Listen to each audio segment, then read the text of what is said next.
baik jika terinfeksi dengan nilai-nilai keburukan, maka di sini kasusnya adalah kembalikan ke Quran surah ke-4 An-Nisa ayat 17 sampai dengan ayat ke-18.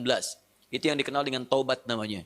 Ya, innamat taubatu 'alallahi lilladzina ya'maluna su'a bijahalatin tsumma yatubuna min qarib. Ya, sungguh taubat itu berlaku kata Allah bagi orang-orang yang terinfeksi dengan penyakit buruk. Su itu, nih, lihat ayatnya. Innamat taubatu 'alallahi lilladzina ya'maluna su'an.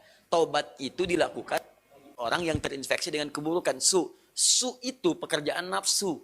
Nafsu. Dari mana taunya? Quran surah 12 ayat 53. Inna nafsa la'ammaratun bisu. Su sumbernya nafsu. Kalau ada orang kemudian digerakkan nafsu berbuat buruk kemudian sampai terinfeksi dirinya, maka caranya dengan taubat.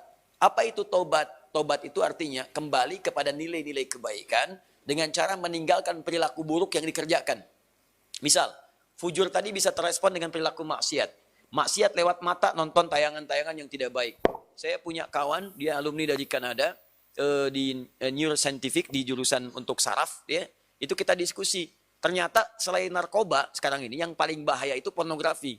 Pornografi itu begitu seseorang kemudian menggunakan fungsi pandangannya untuk melihat tayangan seperti itu langsung merusak ke fungsi otaknya.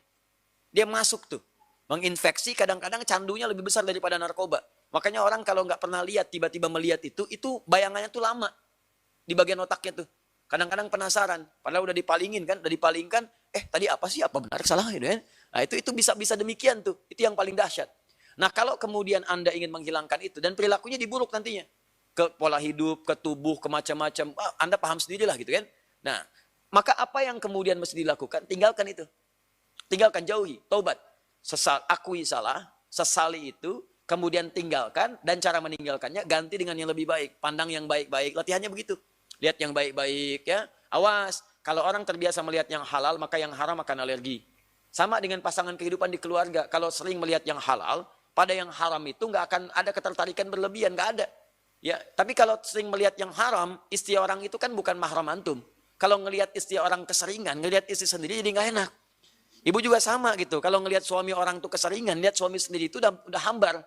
Makanya kalau orang-orang ngelihat yang halal itu yang bagus-bagus, maka yang haram itu akan sulit kita. Sama bicara juga begitu. Kotor kata-kata, tinggalkan yang kotor, balik kepada yang baik. Begitu baik kebiasaan, maka kotor akan dihilangkan.